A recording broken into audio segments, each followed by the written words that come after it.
Halo teman-teman, saya Evan Jaya, senang kembali berjumpa dengan Anda seperti biasanya. Kali ini saya akan meramalkan tentang siklus kehidupan orang yang berzodiak Leo di bulan Mei 2022 ya. Kita akan melihat, tapi teman-teman, sebelum kita melanjutkan, ada kalanya kita bisa lebih bersikap santai, respon, relaksasi dalam menanggapi sebuah hasil ramalan dengan baik ya. Nah, jadi apapun itu kita akan bisa merasakan, menikmati ataupun mendengar bagaimana hasil ramalan itu dengan baik.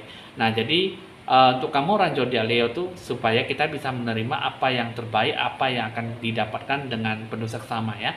Jangan lupa Anda like, di share, di komen, dan di subscribe supaya bisa berbagi info-info ramalan terbaru buat Anda semua ya. Oke teman-teman, kita akan mulai dengan ditandai lonceng berbunyi.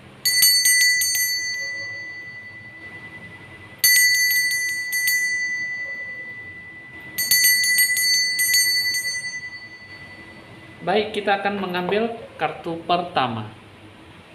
Aura kamu di sini yang saya lihat, kamu harus bisa menjadi diri kamu sendiri seutuhnya. Kamu harus bisa memprediksi, menonjolkan diri kamu yang sebenarnya. Tunjukkanlah jadi diri kamu yang sebenarnya. Yang bagaimana yang akan kamu sikapi, yang bagaimana yang memiliki sebuah sikap positif, yang memiliki sebuah talenta kemampuan kamu seperti apa. Jadi jadikanlah diri kamu seutuhnya. Jadi apa yang akan kamu lakukan? Lakukanlah dengan niat hati, dengan tujuan yang jelas, dan kamu bisa berani dan yakin bahwa kamu bisa mendapatkan apa yang kamu mau ya. Jadi ini adalah bentuk aura yang untuk orang zodiak Leo yang bisa kamu raih, yang bisa kamu capai dalam sebuah menggapai sebuah peluang kesempatan emas ya. Nah, jadi dalam diri kamu itu seperti apa, itu nanti akan diberikan sebuah sisi yang baik jika kamu bisa berpikir lebih positif. Lalu lantas dengan apa yang akan terjadi nantinya di bulan Mei, ini yang saya lihat di sini, kartu ini mengatakan bahwa kamu itu nanti akan dilanda sebuah kesedihan, ya, sebuah kegelisahan gundah dalam berprestasi ataupun melakukan sebuah hubungan kerjasama ya. Jadi kamu bisa melakukan sesuatu hal dengan sisi baiknya, bisa juga dengan sisi buruknya. Jadi apa yang akan kamu capai nantinya ini kalau saya tergambarkan dalam sebuah aura yang cukup memprihatinkan ya.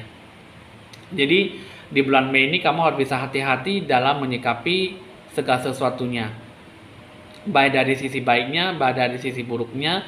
Apa yang kamu pikirkan itu semua harus bisa dipikirkan secara matang dan penuh kedewasaan.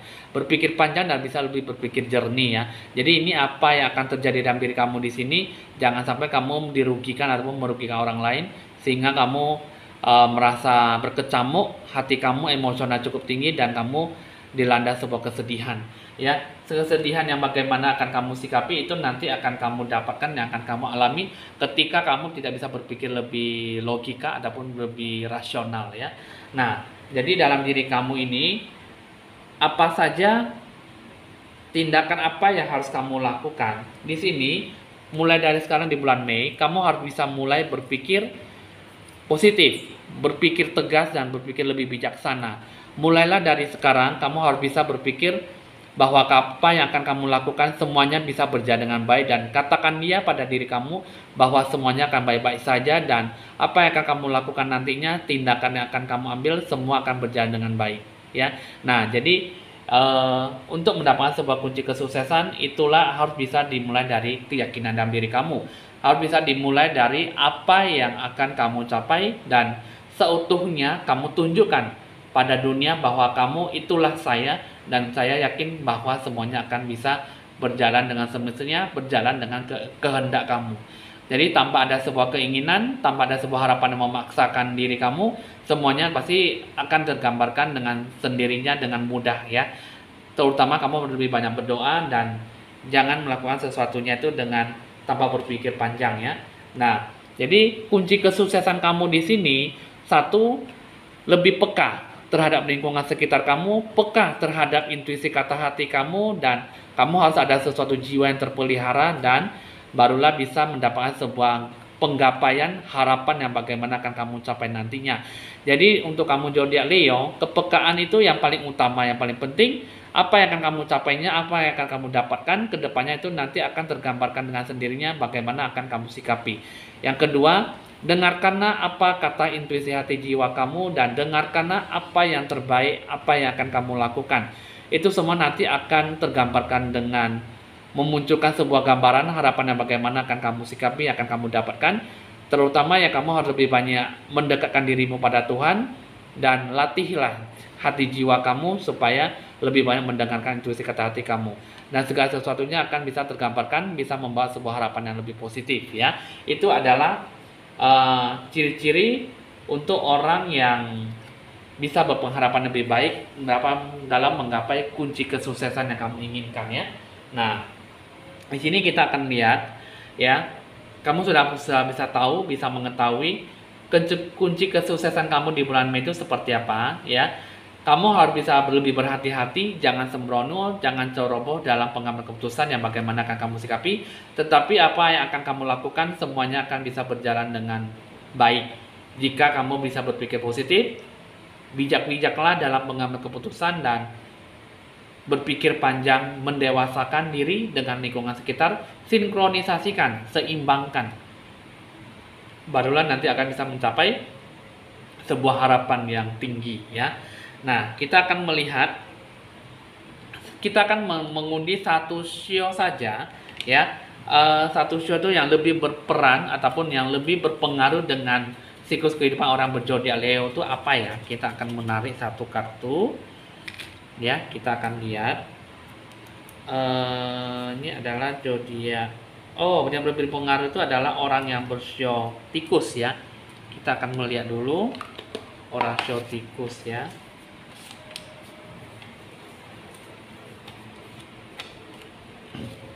Orang yang bersio tikus. Nah, jadi orang yang bersio tikus ini yang lebih berperan ataupun memberikan pengaruh yang cukup besar dengan orang yang berzodiak Leo ya.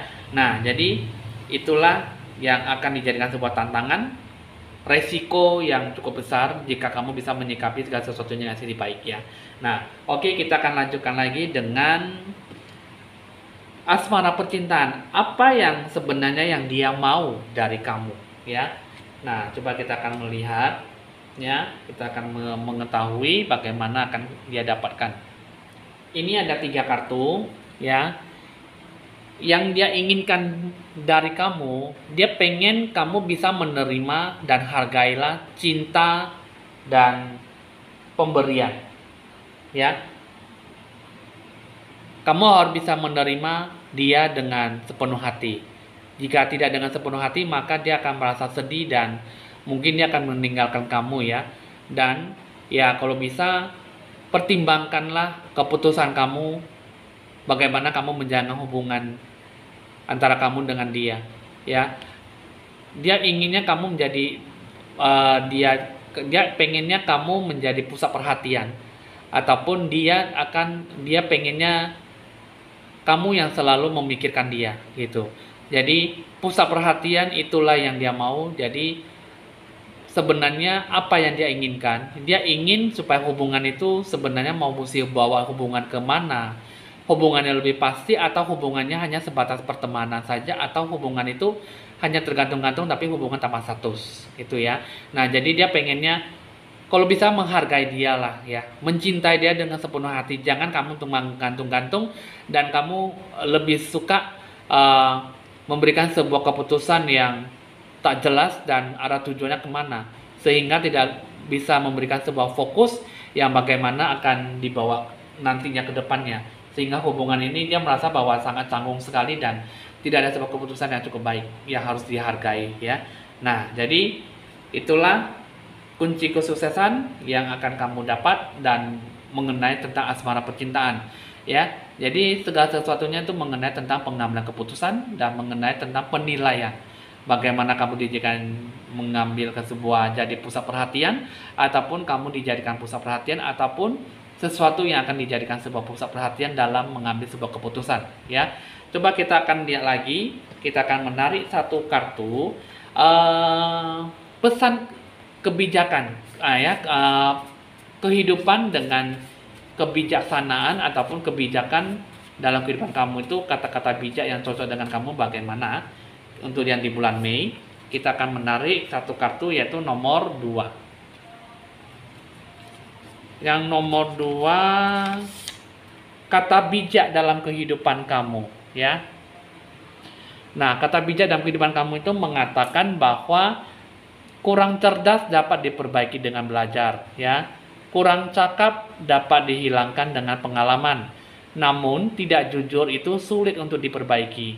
Nah, itu semua sudah tergambarkan dalam diri kamu yang zodiak Leo. Jadi, kurang cerdas dapat diperbaiki dengan belajar. Maka kamu harus ada selalu mendominasi diri kamu, hargailah diri kamu, dan turunkanlah ego kamu untuk bisa banyak belajar dari pengalaman orang terdahulu atau pengalaman yang harus ataupun pantas untuk dipelajari. Kurang cakap dapat dihilangkan dengan pengalaman. Jadi lebih banyak bekerja daripada banyak bercakap ataupun banyak berkata-kata, ya. Kerjakanlah dengan tindakan yang nyata daripada banyak mengeluh ataupun berbicara yang lebih maksimal ataupun lebih banyak daripada bekerja, ya. Namun tidak jujur itu sulit untuk diperbaiki. Jadi jujurlah pada dalam diri kamu, dengarkanlah intuisi kata hati kamu, jiwa kamu seperti apa yang diinginkan, dan kamu harus bisa lakukanlah yang terbaik dalam diri kamu, ya. Jadi apa yang akan kamu harapkan, itulah nanti akan tergambarkan dengan sendirinya apa yang akan kamu sikapi dalam di bulan Mei ini, ya. Oke teman-teman, cukup sudah hasil ramalan ini untuk kamu orang berzodiak Leo dalam menggapai sebuah kunci kesuksesan di bulan Mei. Percaya atau tidak, kamu akan menilai dan menggapai sebuah harapan itu dengan sendirinya. Jika kamu bisa berpikir positif dan bijaksana, maka semuanya itu akan lebih mudah menggapai sebuah harapan. Oke teman-teman, bisa dicatat nomor WA saya di 0819 1963 5839 jika ingin berkonsultasi lebih lanjut. Jangan lupa di like, di share, di komen, dan di subscribe supaya bisa berbagi info-info ramalan terbaru buat Anda semua. Saya Evan Jaya, mohon pamit dulu dan sampai jumpa.